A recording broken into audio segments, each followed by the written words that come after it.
Communism is a cult, and in China, worship is mandatory. That's why the party is making a mecca for communism. Welcome to China Uncensored. I'm Chris Chappell. Hey, you know the greatest thing about summer? Taking a vacation. And what better place to vacation than the killing fields of communist China? North Korea sounds like a more relaxing place to take a holiday. But that's what the Chinese Communist Party is promoting with its red tourism sites. These are sites that have significance to the party's history, although don't expect to actually learn history there. This is about promoting the party and whitewashing all of its red crimes. Their history is about as accurate as Helen Keller playing darts. The Communist Party has been promoting these red tourism sites as meccas for atheist Communist Party devotees. There, tourists get to experience firsthand what it's like to be a communist in China, from taking the party oath to ascending towards CCP heaven, to holding aloft the holy book, Mao's Little Red Book. They also get to follow the revolutionary war path that the communists took in their journey to power, places like Nanhu Lake. The Communist Party held its first Congress in 1921. The story goes that the communists tried to hold their meeting in Shanghai, but then got kicked out by police. So they had to have it on a boat. Which, I mean, can't we all relate? Just when the party's really getting started, that's when the cops show up, am I right? According to state media, red tourism is becoming increasingly popular. Some 41.7% of respondents to a survey said they visited red tourist sites more than 3 times in 2021. Over 40% of them went to such places frequently and voluntarily. You know how people never describe their Hawaiian vacation? Totally voluntary. No one forced me, I swear. I had tons of mandatory fun. In 2019, Bloomberg described the crowd at one of these sites. Groups from private companies, state enterprises, and government departments. In other words, not your average tourist who's geeking out for the CCP fan fiction. I mean, history. But I'm sure there are people who go there just for the fun of it. I mean, who wouldn't want to train like a Red Guard for a day? Or maybe it's not full training, like you probably don't get to actually torture and kill your family members there. That probably costs extra. War reenactments are another attraction. Here are Chinese soldiers acting out a scene from the Second Sino-Japanese War. His performance as an imperial Japanese army officer evokes such strong emotions among the audience that some have even thrown things at him on stage. Encore, encore. And no red tourism trip would be complete without seeing the sights from a red spy balloon. Oh wait, did I say spy balloon? I meant a totally civilian unmanned airship. But why is the party putting all this energy into red tourism? I'll tell you after the break. Welcome back. The Communist Party is promoting red tourism, but why? According to state media, these communist Disneylands are part of an anti-poverty campaign to give rural economies a little boost. As opposed to Communist China's old anti-poverty campaign of making policies so bad, all the poor people just starve. Can't have poverty if they're all dead. I doubt they'll teach any of that at these red tourism sites. According to Bloomberg, the government earmarked $370 million to develop red tourism between 2016 and 2020, turning it into big business. Especially for places like Zunyi, where the Red Army hosted a meeting that led to some reforms. State media claims it was red tourism that injected vitality into the city. Look at all the vitality. Last year alone, state media says Zunyi raked in about $12 billion from tourism. Wow, that seems like a lot of money. That's almost 3 times as much as Universal Studios Hollywood made in 2022. Makes sense. Kids are always saying, I don't care about roller coasters or Harry Potter, I want to go see Zunyi. But if you read the fine print, only about 18% of that came from red tourism. But speaking of the kids, the CCP wants you to think it's Gen Z that's driving red tourism. Hello, fellow comrades. But it doesn't actually give any evidence of that. It just says Gen Zers have become the major participants of red tourism without giving any numbers. But according to one Bloomberg reporter, that was not the demographic he was seeing at these red tourism sites.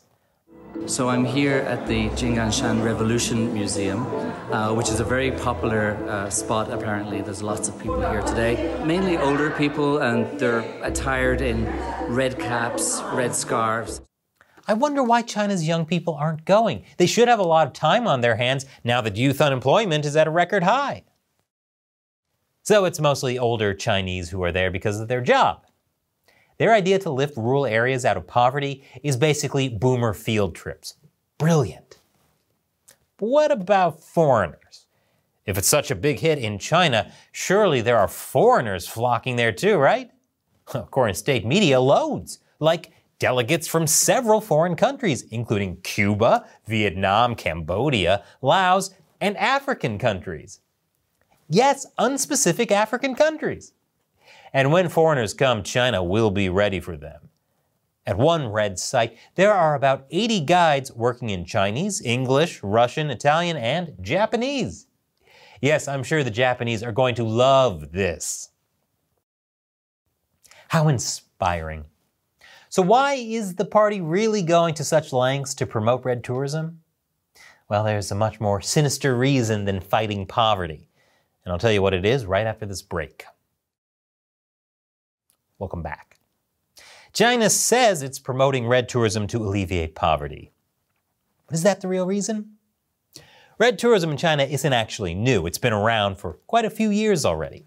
According to the China Media Project, the concept of red tourism first arose in the late 1990s, although the party was promoting its history for decades before that. In 2004, it was officially added to the country's tourism plan, but it became much more popular after 2012 when Xi Jinping came to power. While former leaders focused on development over ideology, Xi made communism a centerpiece of his political philosophy. For him, promoting red tourism isn't just about teaching history. The officially atheist Communist Party has spent decades trying to turn communism into China's religion. Cult might be more accurate. Party members go through an initiation ritual where they pledge their life to the party. 随时准备为党和人民牺牲一切. It has a godlike figure, a prophet, a lineage of popes, and an army of priests who interpret the dogma for the masses and sometimes even go door to door, although it's hard to read their good book with that black bag over your head. The foundation of the belief system is Marxism-Leninism, but each Chinese leader has their own theological interpretation that's part of the party's constitution. It demands ideological purity from its members and forbids them from practicing other religions, even for officials who are no longer in the party. Which is just wrong. Everyone should be free to find their way to the one true faith, Jediism. May the Force be with you, and also with you. Karl Marx is famous for saying that religion is the opiate of the masses. But the Communist Manifesto goes further, saying religion is antithetical to communism. It says communism abolishes eternal truths. It abolishes all religion and all morality. Mao took that to heart and during the Cultural Revolution tried to root out what he called the four olds. Old ideas, old culture, old customs, and old habits. A lot of traditional beliefs like good being rewarded with good and evil with evil were struck down as heresy. There was really no moral code except to obey the party no matter how dehumanizing or dangerous it was. That led to things like children turning their parents in for being counter-revolutionaries, people being killed based on rumors or accusations, and yes, even cannibalism. This probably won't be brought up at the red tourist sites, which is a shame because that'd be a perfect tie-in for their food courts. Try our hot dogs before you eat your grandma. After Mao died in 1976, the Cultural Revolution ended. And while things were definitely more stable, the Cultural Revolution had wiped out a lot of the morals that kept society together. That turned out to be a problem when normality became the goal. In 2001, the party came up with a code of ethics that seemed to be its atheist solution for the vacuum that religion had filled. It calls for upholding the ideals of Marxism, promoting the traditional virtues of China, and creating a socialist moral system.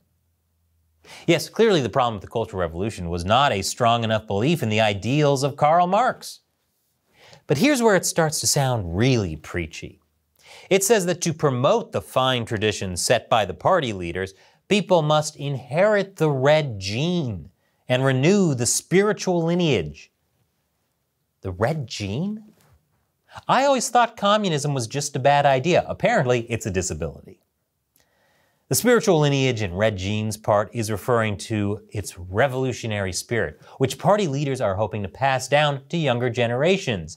Not that the party is encouraging anyone to actually go start a revolution right now. And they had a lot of mixed messages about creating younger generations. Xi has been trying to whip up excitement for the communist cause that got so many young people involved during the Cultural Revolution. In a series of quotes published by the party's official magazine, Xi called on members to make good use of red resources, inherit red genes, and pass on the red country from generation to generation. In China, apparently there's no such thing as too much red. I mean, look, they're even putting red lipstick on poor kids. Going back to red tourism, part of this whole red gene thing is about learning the party's history by visiting what the party calls its holy sites. The party ethics document calls for patriotic education bases and revolutionary commemorative facilities to promote what it calls the fine traditions created by the party's leading people. Yes, the fine traditions created by the party's leading people. In party literature and state media, former revolutionary bases are labeled holy sites, and the almost obligatory visits to such locations by the rank and file are meant to baptize members in the communist faith. Though considering how much they use torture, it's hard to tell if it's baptism or waterboarding.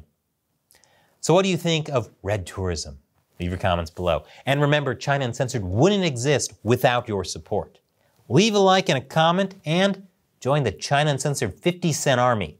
Those are the fans who support the show on the crowdfunding website Patreon. Visit patreon.com/China Uncensored to learn more. And as a thank you, I answer questions from the China Uncensored 50-cent army at the end of episodes. Today's question comes from Ariga. You've mentioned many times that the world subsidizes China by giving them developing nation status, and thus very cheap shipping costs.